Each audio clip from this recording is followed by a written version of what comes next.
Thank you so much, ma'am. That's a great inspirational speech for us. Manamundu unkoka beautiful and inspirational woman unnaru. She is Dr. Aruna Millar. Mrs. Aruna Millar garu is a Maryland state delegate. Ma'am, may I take a moment to invite you onto the stage, please, for a few words.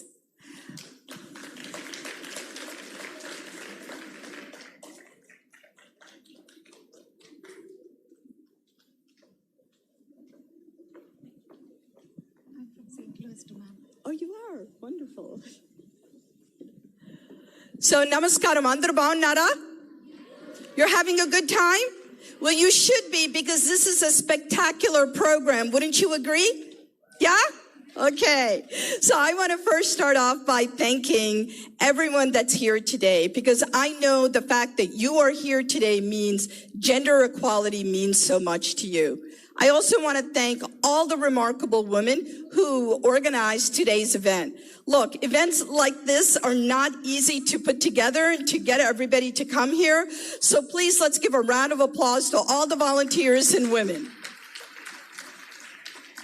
And I also want to thank the distinguished guests, the remarkable dancers and entertainers. Are they awesome or what?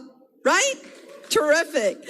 So to the Honorable Sumalat Garu, thank you for being here. To Jairam Garu, is he still here? Well, I wanted to thank him as well. And to Rajendra Reddy Garu, meeku oka maata cheptanandi. You married up. Right? You married up, Fundy. Again, most importantly, I want to thank Jhansi Garu for her unwavering leadership and vision that radiates from her soul and her heart to address the barriers of gender equality that are so deeply ingrained and complex. She didn't use this to be an excuse for failing to think or to act more intentionally, but instead she forged ahead and created the first Women Empowerment Telugu Association. Can we give her a round of applause, please?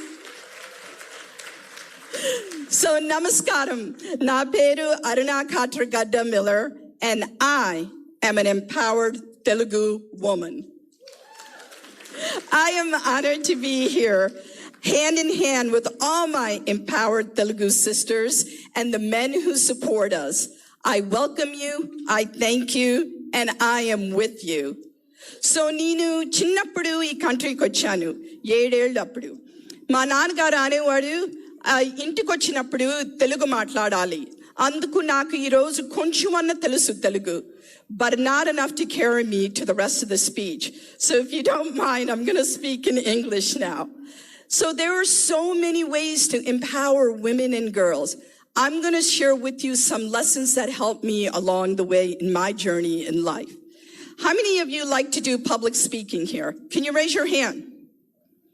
Okay, I see about 5 hands that went up. For the people who didn't raise your hand, you're not alone. When Americans were asked what is their biggest fears they have in life, they said death and public speaking. When asked, which of those two are you most scared of? They said, public speaking. So picture if you can, if you're at a funeral, Americans would rather be in the casket than giving the eulogy. So you see, you're not alone. Public speaking is one of the #1 fears for most people. And public speaking, to learn it, is that you got to take courses in it. When I first started, I was petrified of public speaking, but then I took a course called Toastmasters. There's lots of things you can take, including getting on YouTube and watching some, shows about how to improve your public speaking. Let me tell you, public speaking can play an incredible role in making you feel empowered. It can be one of your greatest assets. And you don't need to be a public official to learn how to do public speaking. It's going to play a big role in your life, whether you're a doctor, engineer, a mother, a spiritual leader, whatever it may be. So I urge all of you to learn public speaking as much as you can, because it can be your greatest asset or it can be one of your biggest liabilities. Lesson number 2, take as many risks as you can. Our society teaches that boys are encouraged to take risk, while most girls are taught to avoid risk and play it safe and look beautiful while doing it all. My empowerment as a girl began with the actions of the first feminist I ever knew, my father.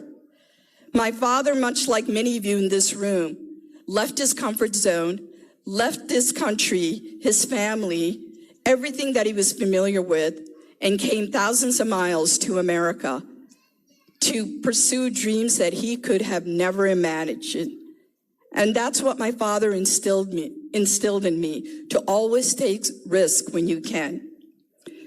I came here in the early 1970s, and I've spent my entire life trying to fit into a space that wasn't created for me.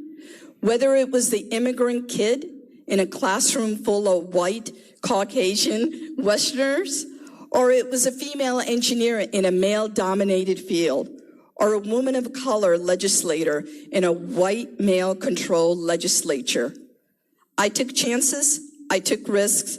Some worked in my favor, some did not. Abraham Lincoln, 8 times he ran for election and lost. He had 2 failed businesses, and he even suffered a nervous breakdown. But he went on to become the 16th president of the United States and one of the most revered leaders in the world.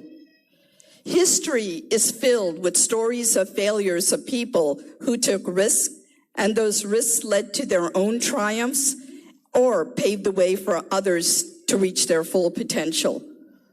Lesson number 3, become politically engaged in the United States.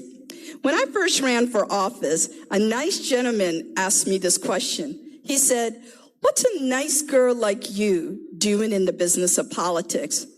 And I looked at him and I said, "Apparently you haven't met my 3 daughters. They'll tell you I'm not that nice." And number 2, the business of politics is every one of our business.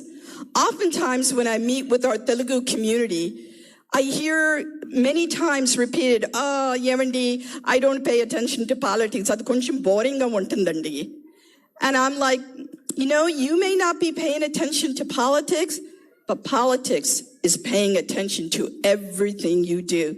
In fact, policy making has an impact on our lives from the moment we wake up till the moment we close our eyes. Whether it's the roads you're driving on, policymakers decide whether they want to invest in transportation. The schools that we're sending our kids to, policymakers decide what kind of resources they'll have, how much taxes you pay, whether you're being discriminated at work, whether your family can come to the United States via visas and green cards, whether our country is at war or at peace.